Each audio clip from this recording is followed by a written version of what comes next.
I was halfway down the stairs at 3:02 in the morning, thinking about nothing more than a glass of water, when my front door blew inward like it had been hit by a truck.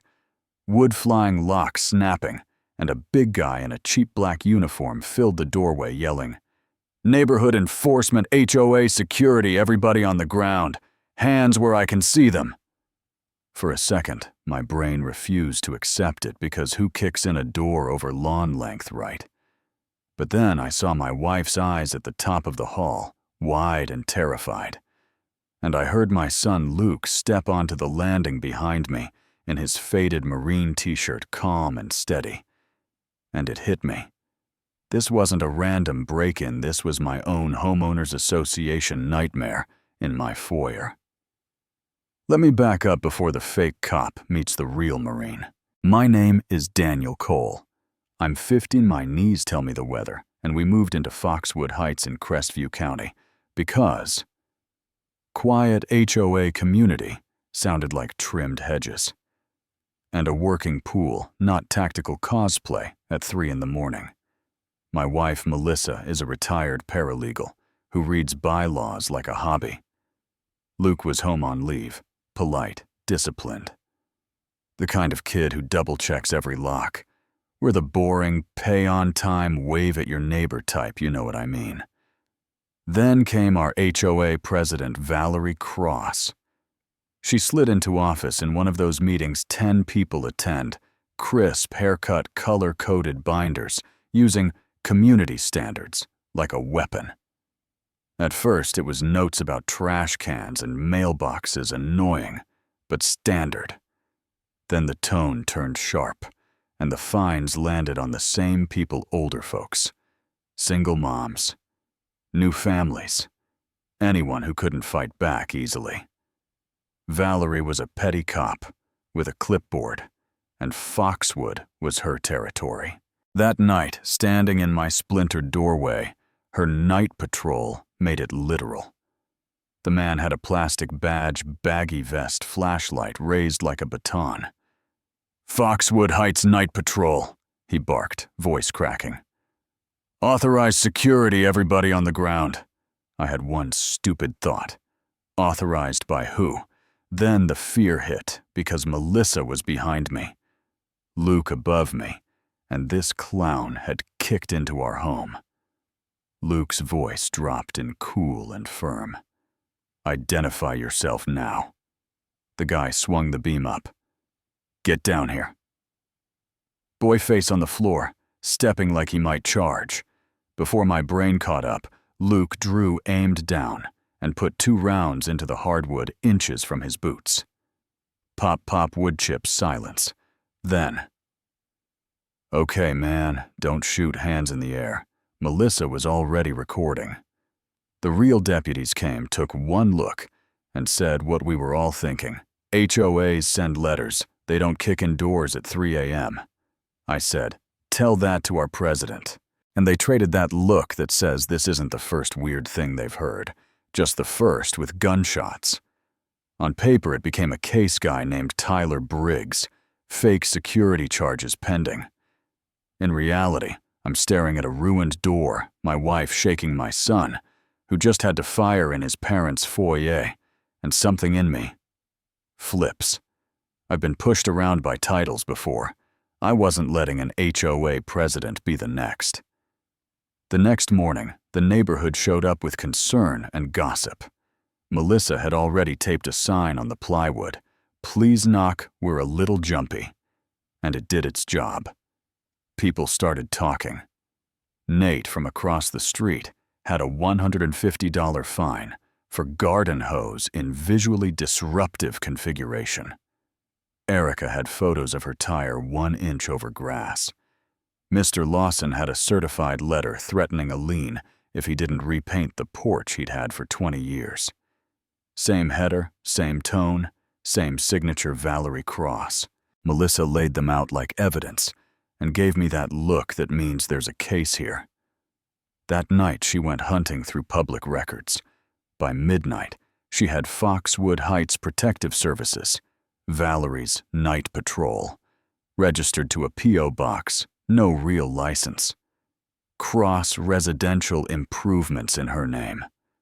Brightside Property Group tied in, and buying Foxwood homes cheap right after heavy fines. Pressure them, scare them, bleed them, then swoop in with a rescue offer from your own people. That happened. Once you see it, you can't unsee it. We stopped being quiet. We put a motion cam in our mailbox. Another in a birdhouse had 2 trusted neighbors help. A few days later, we had Valerie on camera, slipping an unsigned violation into our box for the temporary plywood door. Another clip showed her SUV crawling past our house at 1 a.m. with the lights off. Melissa matched it with a line from her beloved Bylaws. All official HOA notices must be signed and properly delivered. Half Valerie's threats were legally empty, just fear wrapped in letterhead. That gave us air.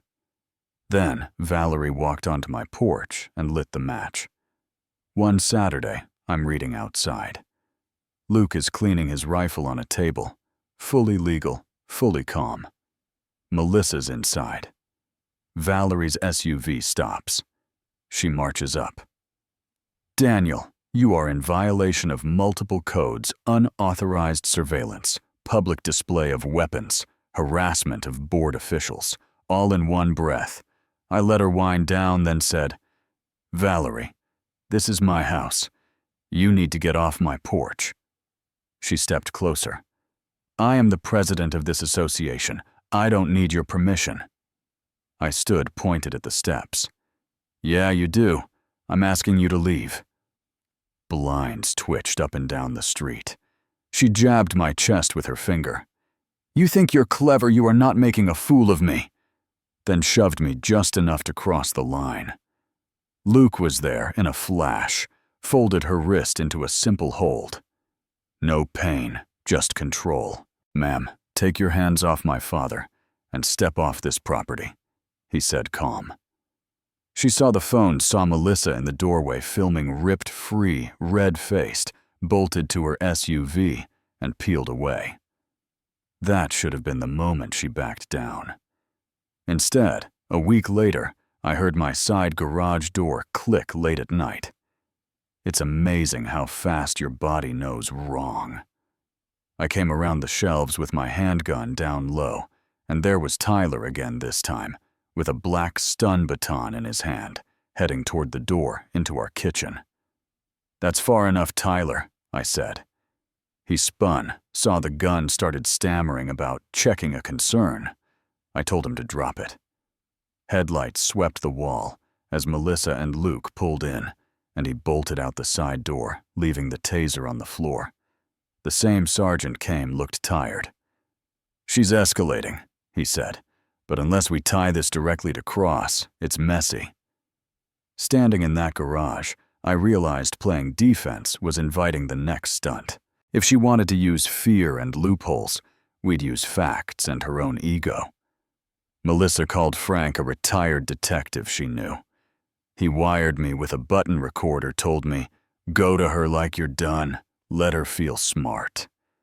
So I walked into her favorite coffee shop, looking worn down. She sat with 2 board members laughing. I asked to talk privately. In the corner, I told her quiet, "We're done, Valerie. My wife is exhausted. Luke's going back soon. I don't want to fight the board anymore. We're going to sell. I just don't want you killing the sale with violations. I heard you might know people who buy fast." You could see her relax, like this was how it was supposed to go. "There are investors I work with," she said. "Brightside Property Group. They help owners exit difficult situations. Quick, clean, no drama." I nodded. "If we go through them, the patrols stop. No more. Tyler. No surprise letters." She gave a little laugh. "Tyler got overzealous, but pressure is necessary. People either meet the standard or they move on. That's how we keep Foxwood safe." Then she pulled a napkin, drew a rough map, circled 2 houses.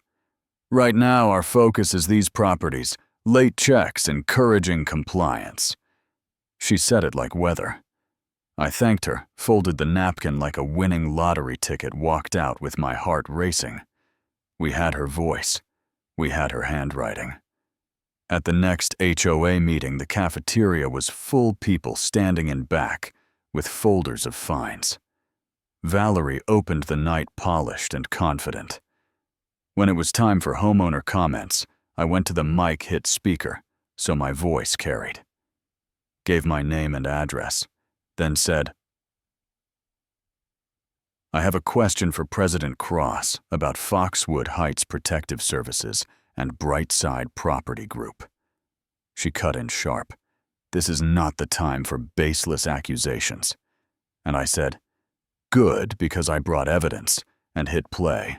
Her voice came through clear, talking about pressure, making people move on. Brightside, buying in, targeting those circled houses. Melissa slid the napkin under the projector, her handwriting, and little circles blown up for everyone to see. The room snapped. People shouted, "You scared my kids. You threatened my dad. You tried to take my house." Valerie yelled that it was fake, edited, illegal, but Frank had already handed our file to the sheriff. 2 deputies stepped up. The same sergeant read it out calm. Valerie Cross, you're under arrest for harassment, attempted extortion, fraudulent business practices, and misuse of association authority. They cuffed her under her own HOA banner while the whole room filmed. She took a plea, lost her titles, her shell games, a big chunk of money. A new board came in, boring in the best way, arguing about potholes instead of power trips. Foxwood Heights went quiet again this time, for the right reasons. Kids leave bikes on lawns without a fine.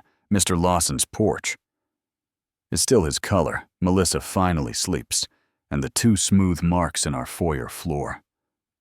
Where Luke fired those warnings, remind me how fast petty power can turn into something dangerous if no one calls it out.